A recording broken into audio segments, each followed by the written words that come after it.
se não cair um asteroide, se não tiver um terremoto, destruir as paradas.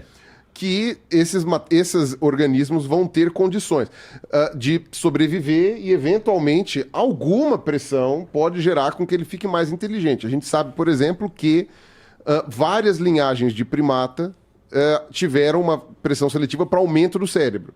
E essa pressão seletiva não necessariamente é ambiental. A gente sabe que a maior pressão que faz a gente aumentar o cérebro é para a gente conseguir... Cruzar. Não, para a gente conseguir também. Para a gente conseguir lidar melhor com outros indivíduos da nossa espécie, né? Então, o problema do ser humano é menos o ambiente e mais outro ser humano. Mais a fofoca. É outro ser real, humano. O que eu falei da fofoca agora não é sacanagem, é real. Exato. Tem a hipótese da fofoca, do porquê que o nosso cérebro cresceu. E aí, o que acontece? Você tem essa questão envolvendo várias linhagens de primata, né? Tanto é que o ancestral em comum entre humanos e chimpanzé, ele era menos inteligente do que o humano e do que o chimpanzé. O cérebro do chimpanzé aumentou. O pessoal fala, por que o chimpanzé não evoluiu? O cérebro do chimpanzé aumentou bastante do ancestral em comum conosco até hoje. O problema é que não é que é o problema, né? O ambiente em que o chimpanzé viveu não precisou ficar mais inteligente do que aquilo. Nem a gente precisava. É que, por um acaso, você teve algumas duplicações gênicas que fizeram o cérebro aumentar e isso favoreceu. Mas, mesmo na linhagem humana, você tem exemplos de outras espécies que tiveram aumento cerebral, que não necessariamente deram origem direto a gente. Então, o Australopithecus estava com alguns mais inteligentes, o Homo erectus tinha alguns mais inteligentes, o Homo de Neandertal era mais inteligente que a gente, eu tinha maior capacidade craniana, se isso se traduz em inteligência, eu já não sei, mas maior capacidade craniana.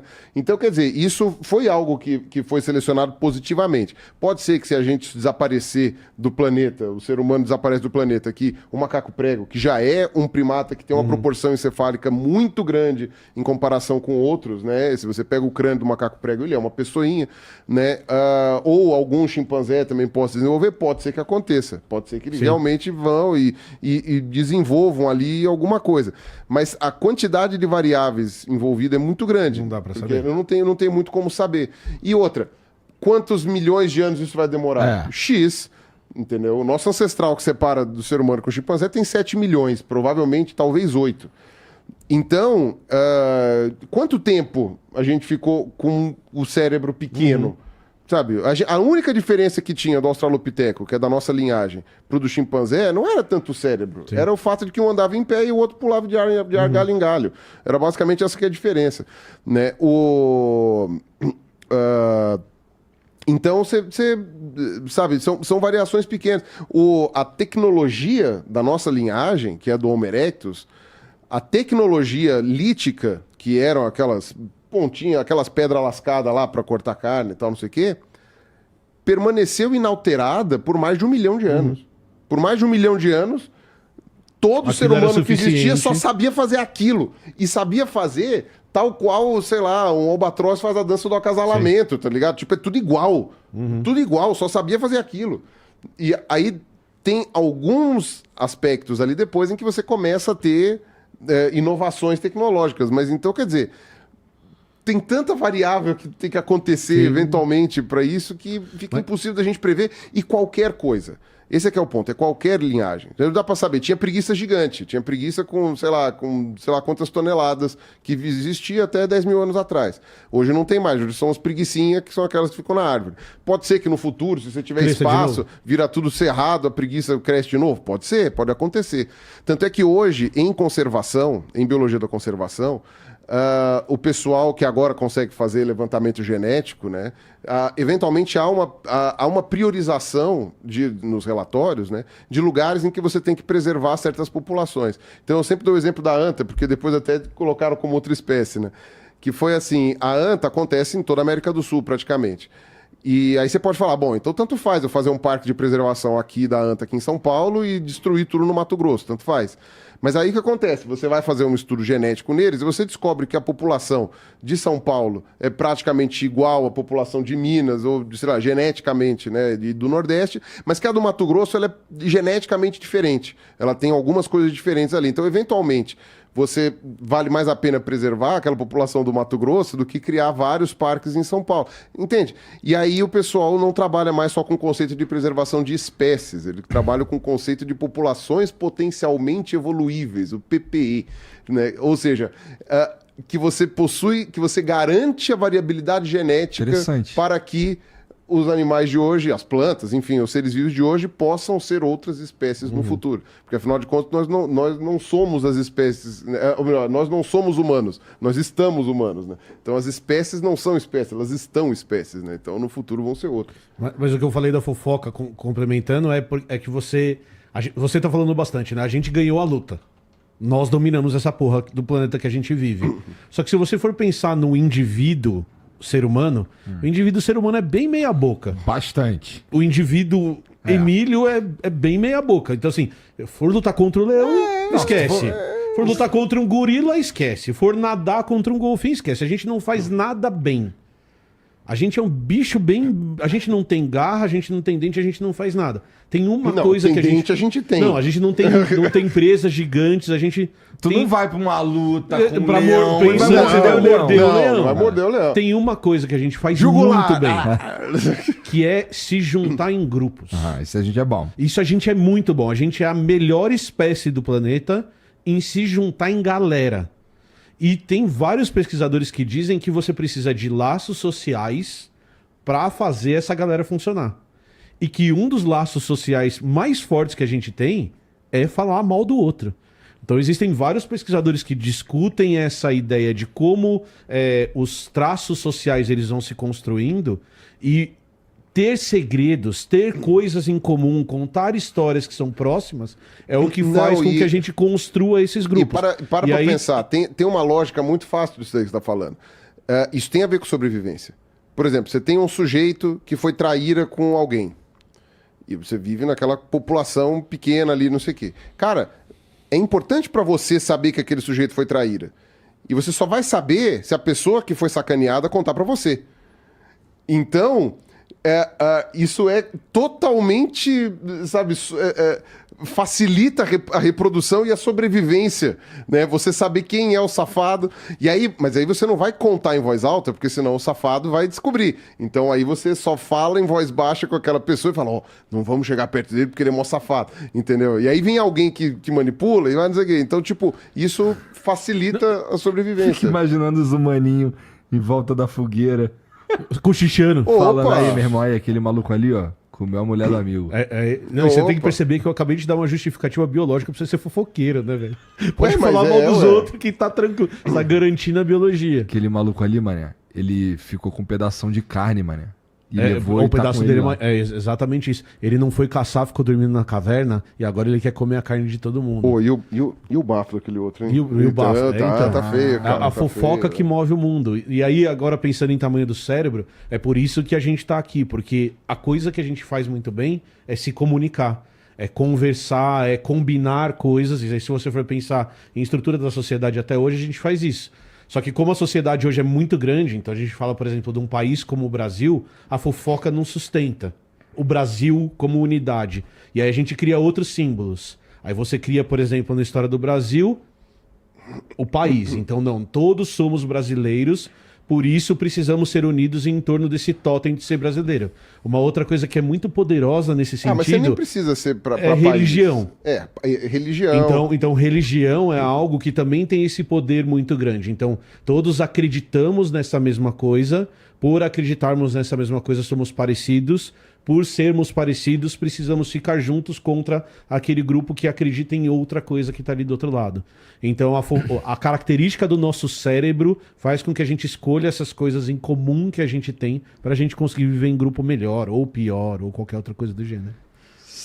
Cara, e é maluco, porque essas coisas, essas interações básicas, elas vão subindo os degraus e a gente consegue, sei lá, eu não preciso ser tão rápido quanto um leão, porque eu posso só ter um carro. Exato.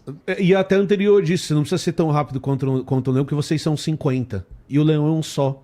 Então você consegue cercar o leão, e apesar dele ter armas muito melhores do que as suas, do que eu sozinho, que nós 50 nós 50, ele não vai dar conta, porque você vai conseguir matar. Aí eu vou dar uma mordida na jugular dele. Aí você vai dar uma mordida na jugular dele. É exatamente isso. Então a grande característica que a gente tem é que nós somos sociais. Nós somos animais sociais que conseguem combinar as coisas.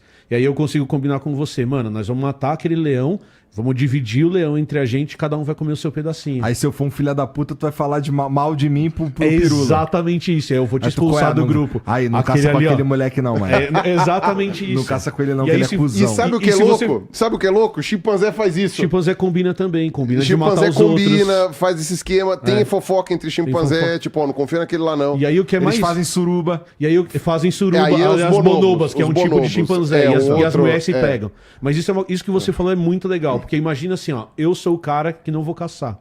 Aí você fala pro Pirula, mano, aquele gordo barbudo ali, velho, não foi caçar de novo. Olha o tamanho dele, mano. Além de não caçar, ele come pra caralho. Come de todo mundo. E aí o que você faz comigo? O que você, primata, faz comigo? Você me exclui. Então, se a gente partir do princípio que a característica da não sociabilidade, de eu não querer participar do grupo, é uma característica que tem base genética, a hora que você me tira do grupo, você está selecionando bichos que são cada vez mais sociais, que combinam cada vez mais as coisas, que aceitam cada vez mais a troca. E sempre a gente... vai ter o sacana. E a gente tem... Sempre vai sempre. ter. Mas você começa a meio que fazer uma seleção dentro do grupo daqueles que não servem para essa vida social. E outra, também tem a questão do poder de aprendizagem, que também é selecionado. Claro. Então, por exemplo, excluímos o Emílio porque ele só come e não faz nada. Ele pode, depois de um tempo, voltar, pedir desculpa, falou, foi mal, vou trampar aí, vou fazer um negócio. Pedaço de leão aqui pra gente combinar isso de novo e também acertar. faz parte dessa questão da sociabilidade. Tipo, você mantém o controle, entende? Ou seja, o sacana pode ir embora pra sempre, ou ele pode se redimir e você, tipo, dar um jeito, entendeu? E aí é muito louco que a gente fala assim, os outros animais não são capazes de construir um carro. Tá, mas eu também não sou capaz de construir um carro. O que é capaz de construir o carro é uma coletividade que a gente chama de humanidade. Então, o que é capaz de construir o carro é o combinado. Nós combinamos que isso é melhor, então a gente vai desenvolvendo as coisas. A gente, como sociedade, vai se organizando para permitir ao longo do tempo. Pra... Mas uma bike eu consigo. Consegue é o escambau. Mas você não consegue tirar o metal para construir a bike. Não Exato. Não precisa de metal, pode de madeira, de bambu. De bambu. Bike de bambu. Parece aqueles canais dos caras lá no Camboja, lá que os caras... Tem um vídeo muito louco no YouTube que o cara foi fazer hambúrguer. Mas a proposta dele é fazer o hambúrguer inteiro. Então, por exemplo, ele vai fazer o pão, ele vai plantar o trigo, ele vai moer o trigo. Cara, são Rodrigo Hilbert. 3 anos de trabalho pra comer um hambúrguer. Pra conseguir comer. Ele vai pegar a vaca, vai criar a vaca, ele vai matar a vaca, ele vai limpar. 3 anos de trabalho pra ele conseguir comer um hambúrguer pra ter tudo que ele precisava pra fazer um hambúrguer. Então, mas é não isso. Era fast food? A ideia é fast food. É fast food, mas é essa coletividade que é muito louca, que é a característica que nos diferencia dos outros bichos. E é louco como a gente perde isso de vista, né, cara? Total. A gente entra no mundo individualista. Você fala pra mim, não, eu não preciso de ninguém, eu consigo as minhas coisas sozinho. E, na verdade, a gente não chegou aqui sozinho. Ninguém chegou aqui sozinho. Tudo isso que a gente tem é construído por um conhecimento humano, por um conjunto de pessoas. E acúmulo. Isso é uma coisa interessante, claro. né? Eu lembro até hoje, quando foi, acho que não lembro agora, 2014, alguma coisa assim, né? Quando viralizou de novo, né? Tinha uma palestra... Era uma palestra show, assim, que o Suassuna fazia, né? E aí o Suassuna falava lá do pegador de roupa, né? Ele chegava e falava assim, não, porque o pegador de roupa, ele é uma invenção muito extraordinária e não sei o quê, então a evolução é falsa. Mas basicamente foi isso que ele falou, né? O pegador, não sei o quê. Então... Agora, o que acontece? E aí, o que eu falei é o seguinte, cara, mas o pegador de roupa que você aperta e solta, ele já é uma evolução do pegador inicial, era só uma madeira com um talho no meio. Era só isso. Não tinha mais nada. Você não precisa... Assim, você descobriria isso sozinho, eventualmente. Mas você precisa ter as etapas para isso. E aí eu brinco do piano, né? Porque o pessoal fala que piano é um instrumento de corda, né? Você não tá vendo a corda do piano. É um instrumento de tecla, né? Mas é um instrumento de corda, porque se você for ver do alaúde, você vai todas as etapas, sabe? Tipo, de você... não, tá tocando no horizontal, aí você, ao invés de bater com o dedo, você põe a tecla, tal, você vai indo. Então, quer dizer, são intervalos. Ninguém chegou do nada e falou, eu vou fazer um piano. Sabe? Não existe isso. Mas as pessoas foram criando os instrumentos aos poucos e sempre copiando de outros, né? Já dizia o Chacrinha, né? Que nada se cria, tudo se copia, né? Então, quer dizer, ele vai copiando e vai fazendo um pouco melhor. Copia, mas não faz igual, mas faz um pouquinho melhor. Então, o lance da bicicleta é isso, né? Você ia ter a ideia de fazer uma bicicleta? Talvez você tivesse uma criatividade gigantesca. É que primeiro tem que descobrir a roda, né? Pra começar. Exato, é. Pra começar. E aí tem umas coisas muito loucas disso que você falou, desse individualismo. Você não precisa voltar muito tempo. Se você voltar 150 anos na história, por exemplo, e olhar a casa dos brasileiros há 150 anos, olhar as nossas casas, olhar a casa que eu cresci, não tinha um quarto para cada um. Eu cresci no quarto com os meus 2 irmãos. Eu dividia quartos. As famílias dividiam espaços comunitários. Então, ainda dividem. Ainda dividem em muitos lugares, mas é porque a gente tem a busca por um individualismo. Então, você trabalhou pra caramba pra ter uma casa em que cada uma das suas filhas pudesse ter o quarto delas. Mas a gente é um bichinho social que não gosta de ficar sozinho. Então, e aí a gente se procura dentro da casa grande porque, cara, eu não quero ficar no meu quarto sozinho. Então tem toda essa questão do que a gente é como bicho, do que a gente está procurando como sociedade e como encaixar isso. Isso gera um monte de conflito na nossa cabeça. Então, a nossa filha, por exemplo, ela mudou para outro país para estudar. E uma das nossas preocupações é o que acontece quando ela ficar sozinha. Porque, você já ficou sozinho à noite vindo para São Paulo quando a sua família morava em Curitiba.